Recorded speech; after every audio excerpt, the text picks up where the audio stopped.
तो बच्चों आज हम बात करेंगे विस्पंद के बारे में। विस्पंद इंग्लिश में बोलते हैं बीट्स। विस्पंद क्या होते हैं? ध्वनि की तीव्रता में उतार व चढ़ाव मिलकर एक विस्पंद बनता है। जैसे मतलब तीव्रता पहले बढ़ी और फिर घटी, इसको एक विस्पंद बोलते हैं। One rise and one fall in intensity of sound is called one beat. Intensity के अंदर एक बार राइज होता है और एक बार फॉल होता है, उसको हम बोलते हैं वन बीट।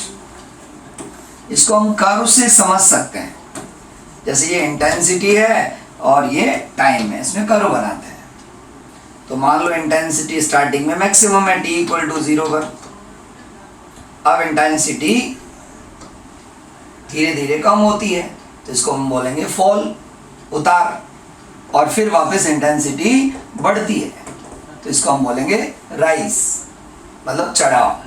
तो ये एक उतार और एक चढ़ाव मिलकर एक विस्पंद बनता है और इसमें जितना समय लगता है उसको बोलते हैं विस्पंद काल, बीट पीरियड। ठीक को क्या बोलेंगे बच्चों? बीट पीरियड, विस्पंद काल। अब एक सेकंड में कितने ऐसे बीट्स पैदा होंगे? एक सेकंड में कितनी बार ऐसे होगा तो इसको बोलते हैं कि एक सेकंड में कितने बीट पैदा हुए, तो उसको फ्रीक्वेंसी बोलते हैं, बीट फ्रीक्वेंसी।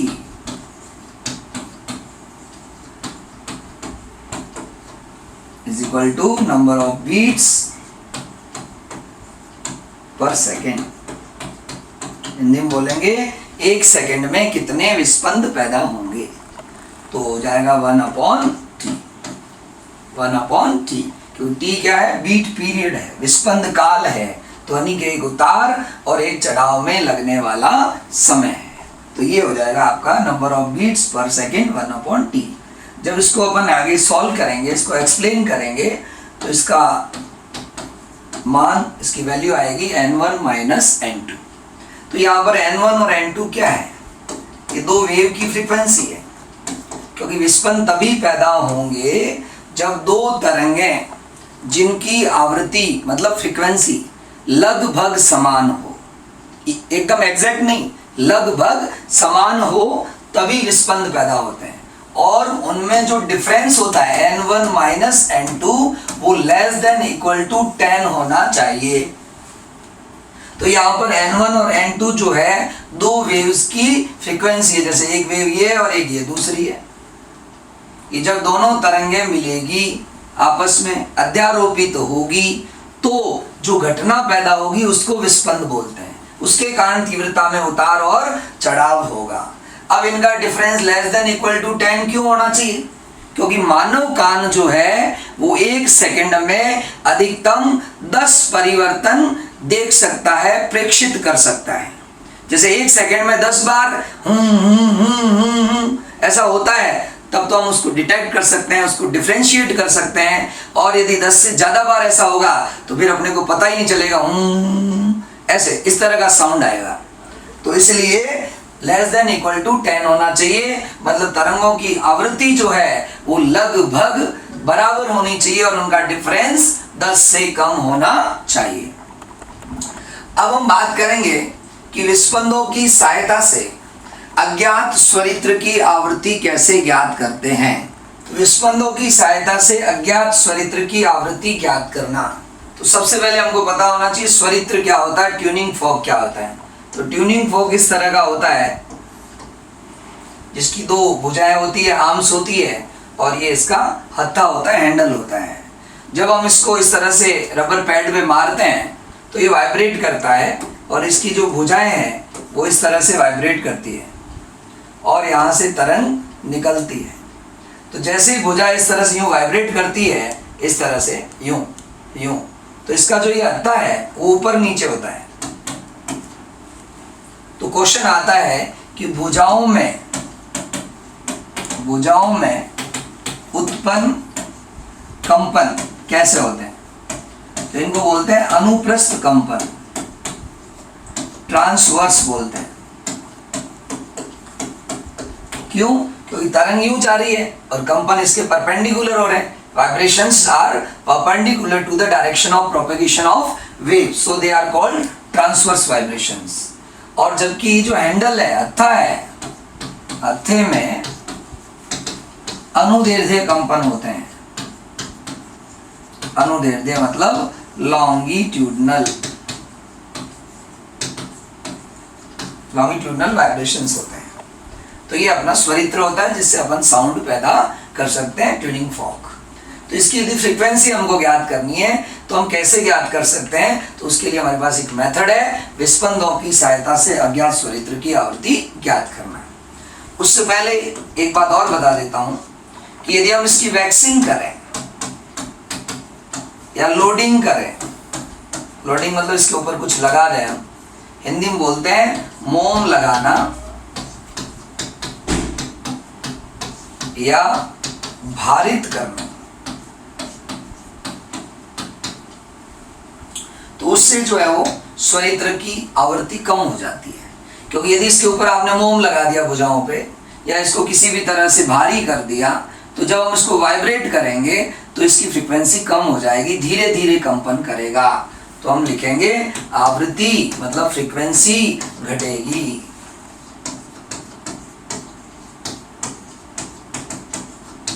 ठीक है, तो मोम लगाने या भारित करने पर, वैक्सिंग या लोडिंग करने पर फ्रीक्वेंसी कम हो जाती है। दूसरा पॉइंट है घिसने पर या रगड़ने पर, इंग्लिश में बोलेंगे फाइलिंग और रबिंग।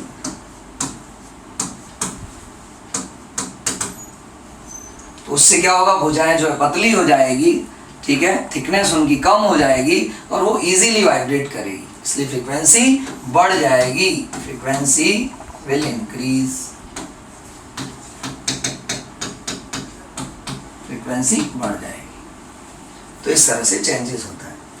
अब अपना जो मेन टॉपिक था कि अज्ञात स्वरित्र की आवृत्ति ज्ञात करना विस्पंदों की सहायता से, तो मैं आपको इजी तरीका बताता हूं। इसके लिए दो रूल्स हैं। फर्स्ट रूल, अज्ञात पर मोम लगाएं या ज्ञात को घिसने पर, अज्ञात पर मोम लगाएं या ज्ञात को घिसने पर, इसमें फर्स्ट पॉइंट, यदि विस्पंदों की संख्या बढ़ जाती है, मतलब पहले दो स्वरित्र होंगे हमारे पास, एक स्वरित्र जो होगा वो होगा अज्ञात और दूसरा होगा ज्ञात, मतलब जिसकी फ्रीक्वेंसी हमें पता है उसको बोलेंगे ज्ञात, जिसकी फ्रीक्वेंसी हमें पता है उसको हम बोलेंगे ज्ञात, और जिसकी हमको ज्ञात करनी है उसको बोलेंगे अज्ञात। तो पहले इन दोनों को साथ साथ बजाएंगे हम। तो मान लो विस्पंद कितने पैदा हो गए, डेल्टा एन, मान लो सपोज 5, और इसकी फ्रीक्वेंसी मान लो 300 हर्ट्ज दे रखी है, 300 हर्ट्ज।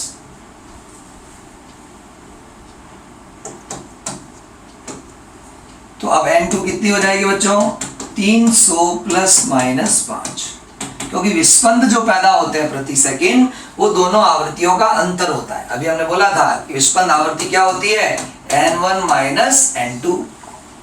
तो इसकी आवृत्ति 300 है, तो इसका मतलब इसकी आवृत्ति और इसकी आवृत्ति में अंतर कितना होगा, 5 डिफरेंस। तो इसका मतलब इसकी फ्रीक्वेंसी जो 300 है तो इसकी कितनी होगी, या तो 300 प्लस माइनस 5, मतलब या तो 305 होगी या 295 हर्ट्ज होगी। अब इन दोनों में से कौन सी सही है उसका पता लगाने के लिए हम रूल लगाते हैं कि हम अज्ञात पर मोम लगाएं, मतलब इसको थोड़ा सा मोम लगाएं और फिर वापस हम बजाएंगे। और अब जो नए विस्पंद होंगे वो पहले से ज्यादा हो, मतलब पहले 5 थे अब 6 हो जाए, 7 हो जाए, 8 हो जाए, 9 हो जाए, तो इसका रूल है कि जो बड़ी वाली फ्रीक्वेंसी है वो आंसर नहीं होगी, छोटी वाली आंसर होगी, मतलब ये वाली आंसर होगी, 295 होगा। अब चाहे विस्पंद जो है 5 से 6 हो जाए, 7 हो जाए, 8 हो जाए, कुछ भी हो जाए, ये रूल है कि यदि विस्पंदों की संख्या बढ़ती है तो छोटी वाली आवृत्ति आंसर होगी, और यदि विस्पंदों की संख्या पहले से कम हो जाती है या इक्वल रह जाती है तो फिर आंसर क्या होगा, बड़ी वाली फ्रीक्वेंसी आंसर होगी और छोटी वाली नहीं होगी आंसर, मतलब ये आंसर होगी फिर उस केस में। ठीक है, तो ये फर्स्ट रूल है। अब कैसे आया इसका एक्सप्लेनेशन भी देंगे हम। तो नेक्स्ट पॉइंट पे आते हैं, सेकेंड रूल। सेकेंड में ज्ञात पर मोम लगाएं या अज्ञात को घिसें, जस्ट उसका उल्टा है। ज्ञात पर मोम लगाएं या अज्ञात को घिसने पर यदि विस्पंदों की संख्या पहले से ज्यादा हो जाती है तो इसमें बड़ी वाली फ्रीक्वेंसी आंसर होगी, ये आंसर होगा। और यदि विस्पंदों की संख्या पहले से कम हो जाती है या इसके इक्वल रह जाती है तो छोटी वाली फ्रीक्वेंसी आंसर होगी, ये रूल है। अब अपन एक एग्जांपल लेते हैं। जैसे फर्स्ट, इसकी फ्रीक्वेंसी ये स्वरित्र है, इसकी फ्रीक्वेंसी 300 हर्ट्ज है। ये दूसरा स्वरित्र है जिसकी आवृत्ति NB है, जो ज्ञात करनी है। साथ साथ बजाने पर 5 विस्पंद उत्पन्न होते हैं। तो NB का मान NA ±5, जो अभी थोड़ी देर पहले भी आपको बताया था, 305 और 295 हो गया। ये दो आंसर है। अब इसमें से कौन सा सही है उसके लिए हम आगे चलते हैं। सेकेंड पॉइंट, अब क्वेश्चन में लिखा हुआ होगा, मान लो जैसे ज्ञात पर मोम लगाने पर, मोम लगाकर पुनः बजाने पर, अब मान लो विस्पंद हो गए आपके 3। इसका मतलब ये क्या हुआ, पहले वाले से कम हो गए। अब रूल कौन सा लगेगा, सेकंड रूल। ज्ञात पर मोम लगाया, सेकंड रूल लगेगा, विस्पंदों की संख्या कम होती है तो छोटी वाली आवृत्ति आंसर होगी बच्चों, और छोटी वाली का मतलब 295 हर्ट्ज आंसर होगी। ये आंसर आ गया सीधा आपका। अब कोई बच्चा चाह रहा है सर ये रूल कैसे बनाया आपने, इसकी व्याख्या करनी है तो भी बता सकते हैं। मोम लगाने से आवृत्ति कम होती है। किस पर मोम लगाया, ज्ञात पर, मतलब ज्ञात की आवृत्ति कम होगी। पहले विस्पंदों की संख्या कितनी थी, 5, अब कितनी हो गई, 3। डिफरेंस कितना आया, 2 का। किसकी वजह से, ज्ञात पर मोम लगाने से। इसका मतलब ज्ञात की आवृत्ति 2 से कम हो जाएगी। तो ज्ञात की आवृत्ति कितनी है बच्चों, 300। अब हो जाएगी 300 - 2, 298 हर्ट्ज। जबकि बी की आवृत्ति कौन सी है, एक तो 305 और एक है अपने 295। अब इन दोनों में से कौन सी आवृत्ति इसके साथ 3 विस्पंद पैदा कर सकती है, तो वो है 295। तो इसका मतलब 295 इज द आंसर। ठीक है, तो इस तरह से हम कोई भी क्वेश्चन कर सकते हैं। तो आज का वीडियो यहीं तक, थैंक यू।